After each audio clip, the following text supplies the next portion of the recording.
आपण पाहत आहात महाराष्ट्र वृत्तदर्शन न्यूज, रोखठोक आणि निर्भीड।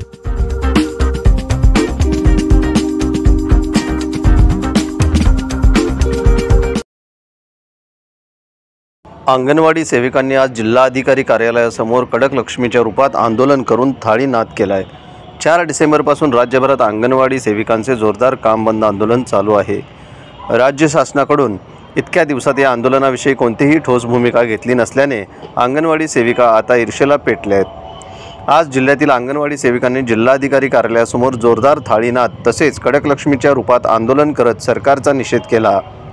दरम्यान सरकारने आम्हाला भीक मागायची वेळ आणली असून या सरकार विरोधात लवकरच अंगणवाडी सेविका सामूहिक केशमुंडन करणार असल्याचा इशारा देण्यात आलाय।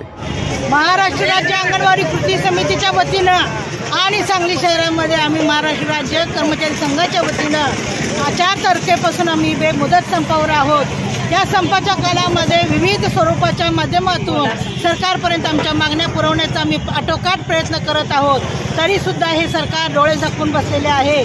आमच्या मागण्या ह्या अतिशय गरजेच्या आहेत। आम्हाला सेविकांना 26,000 आणि मदतीचा 22,000 पगार झाला पाहिजे, वेतनात घेतलं पाहिजे, शासकीय कर्मचाऱ्यांचा दर्जा दिला पाहिजे, त्याबरोबर पेन्शन आणि ग्रॅज्युटी चालू केली पाहिजे, उन्हाळी सुट्टी मिळाली पाहिजे आणि बाई आजारी पडली तर तिला वैद्यकीय रजा मिळाली पाहिजे।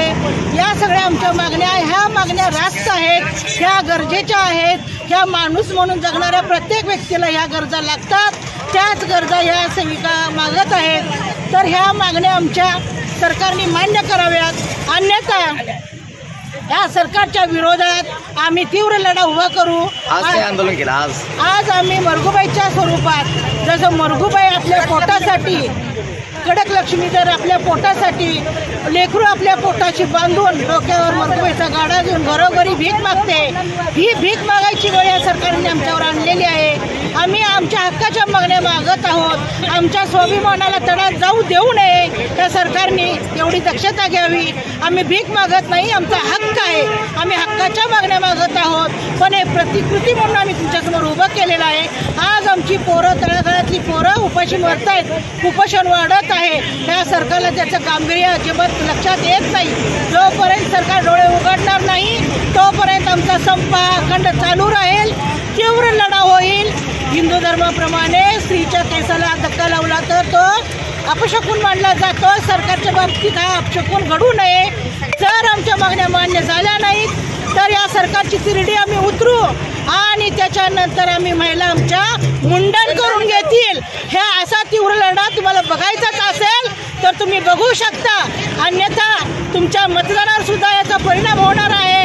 आम्ही हे सरकार 100% पाडू म्हणजे पाडू, याची दक्षता सरकारने घ्यावी आणि आमच्या मागण्या मान्य लवकरात लवकर कराव्या, ही सरकारला आमची नम्रपणे विनंती आहे।